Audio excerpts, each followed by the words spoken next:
Alright, to change your case trimmer from one cartridge size to another, this machine is currently set up for 308.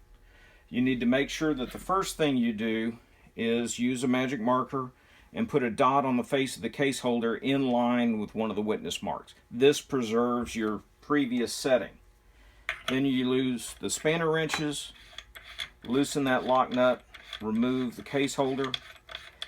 If you don't want to use all this extra effort, you can use a locking die ring. This is the same thread as a standard resizing die. So I sell locking die rings made out of aluminum, but any of the standard commercial off-the-shelf locking die rings would work as well. Once you've removed the first case holder and cutter head, then the second case holder can be screwed into the machine. You don't want to get it all the way to the point that you're touching the carbide blade, but just get it close enough.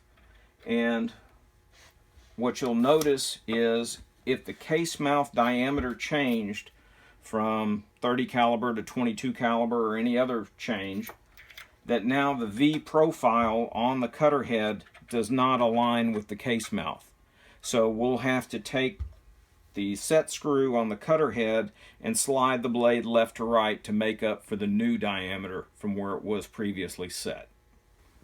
Alright, now that you've changed the case holder out from the first size to the second size, you'll notice that the case mouth does not typically align with the V profile on the blade if you've changed from one diameter case mouth to another.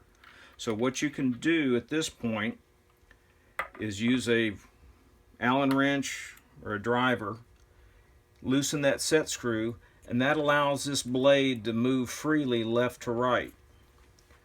Position it to where the case mouth just barely is inside that V profile, and then tighten it down. To set the initial length, what you want to do is push the case in and then twist the case holder until it just barely contacts that blade. That's your starting point. At that point, you tighten everything down and you can attempt to trim one case.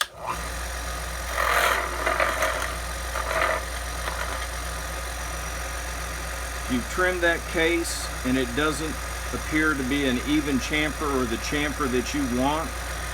You can continue to adjust that by, number one, loosening this lock nut and turning the case holder in roughly a half turn and tightening it back up.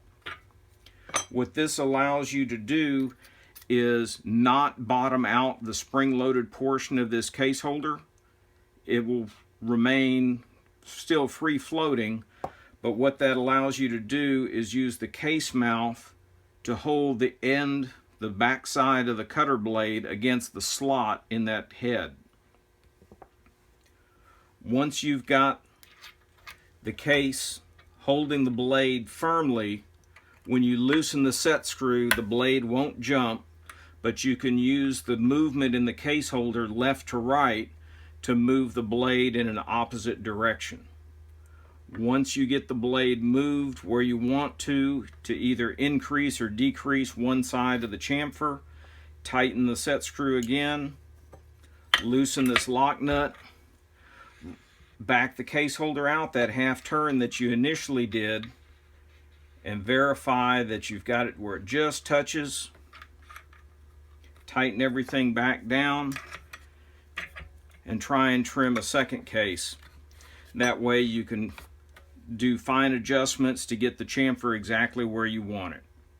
If you don't want to go through all the hassle of making these fine adjustments, an additional cutter head can be purchased that you can leave set to one diameter, remove it off the end of the trimmer shaft, set it aside with your other case holder that you took out, and then the second cutter head that you purchase can replace that right on the end of the trimmer shaft with a new cutter case holder, and the only adjustment you have to make is the overall length.